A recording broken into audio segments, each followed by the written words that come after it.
Louvado seja nosso Senhor Jesus Cristo. Querido povo de Deus, Evangelho do dia dominical. O Senhor esteja convosco. Ele está no meio de nós.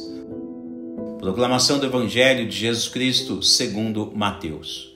Glória a vós, Senhor. Naquele tempo disse Jesus a seus apóstolos: Não tenhais medo dos homens, pois nada há de encoberto que não seja revelado, e nada há de escondido que não seja conhecido. O que vos digo na escuridão, dizei-o à luz do dia. O que escutais ao pé do ouvido, proclamai-o sobre os telhados. Não tenhais medo daqueles que matam o corpo, mas não podem matar a alma.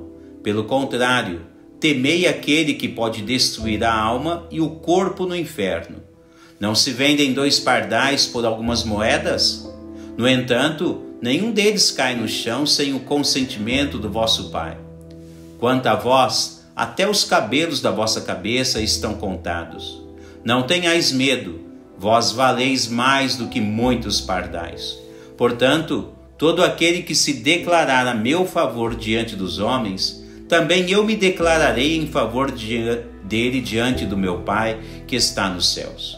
Aquele, porém, que me negar diante dos homens, também eu o negarei diante de meu Pai que está nos céus. Palavra da salvação, glória a vós, Senhor. Querido povo de Deus, no 12º domingo do tempo comum, as leituras proclamadas são Jeremias capítulo 20, Salmo 68 e São Paulo aos Romanos capítulo 5. E um dos temas centrais deste domingo é a confiança em Deus e em todo o seu desígnio para a humanidade.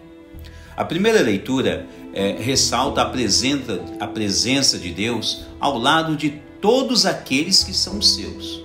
E não somente está ao lado, mas a primeira leitura enfatiza que Deus quer ser o valente guerreiro em nossa vida.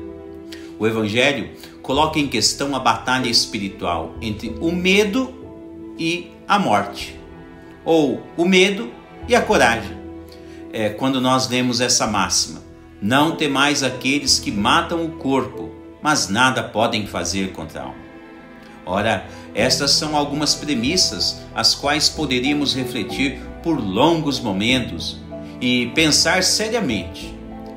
Realmente, temos Deus como nosso valente guerreiro?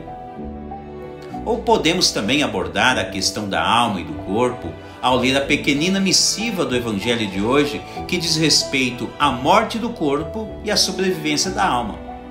Mas nos parece que ambas premissas estão entrelaçadas intimamente como uma espécie de elo indissolúvel, onde cada fiel deve aprender que, inevitavelmente, uma dessas premissas deve conduzir a outra. Confiar em Deus. O que significa confiar em Deus para você? O que você diria para alguém a respeito da confiança em Deus? Primeiramente, algo deve ser muito bem analisado nessa questão. Antes de dizer a alguém sobre confiança, é preciso ter certeza realmente se você que está ouvindo essa mensagem, se você confia em Deus. Ora, dentro de uma visão prática, você acredita que Deus pode combater por você e toda a sua família, né? Deus pode ser aquele valente guerreiro que estamos vendo na primeira leitura? Ele pode ser esse guerreiro para você? Este é um primeiro dado importantíssimo a ser avaliado. De fato, ninguém pode oferecer a outra pessoa aquilo que não tem. Não podemos cair naquele velho ditado popular: faço o que eu digo, mas não faço o que eu faço. Ora, aprendemos mediante a fé católica que, em princípio, é fundamental o bom testemunho cristão. Notem que foi dessa forma que Jesus atraiu tantos discípulos para si.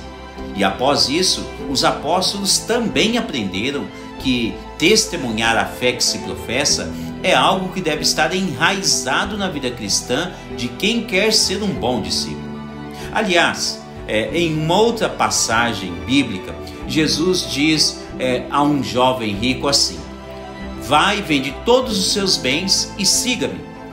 Citação de Mateus 19, 21. Significando que o primeiro aprendizado na fé católica é seguir o Mestre e fazer o que ele fez.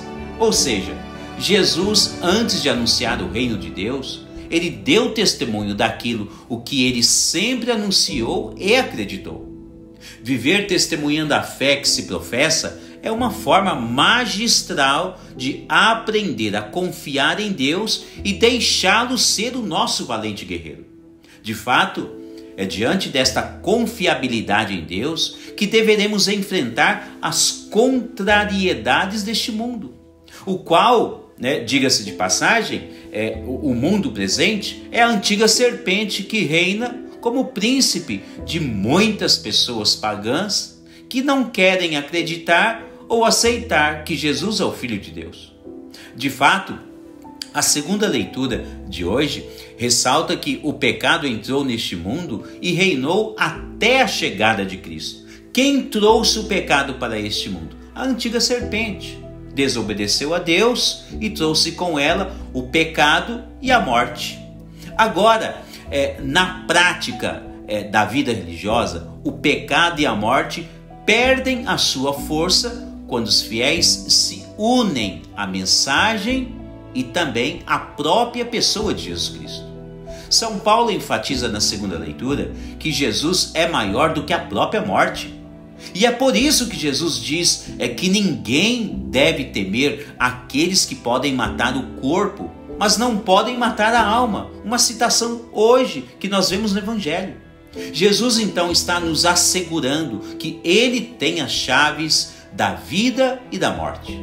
Se traduzindo, que Jesus é o único caminho para a vida eterna.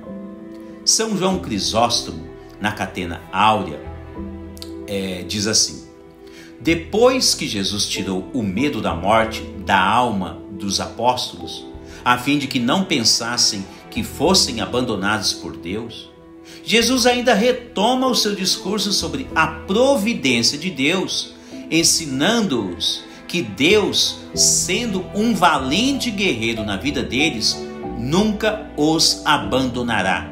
E além disso, cuidará de toda a vida deles. Cuidará até mesmo de todos os fios de cabelos que estão em suas cabeças. Ora, por esta ótica, confiemos em Deus e Ele estará sempre ao nosso lado. Deixemos Deus se tornar o valente guerreiro de nossas vidas e de todas as nossas causas. Louvado seja nosso Senhor Jesus Cristo.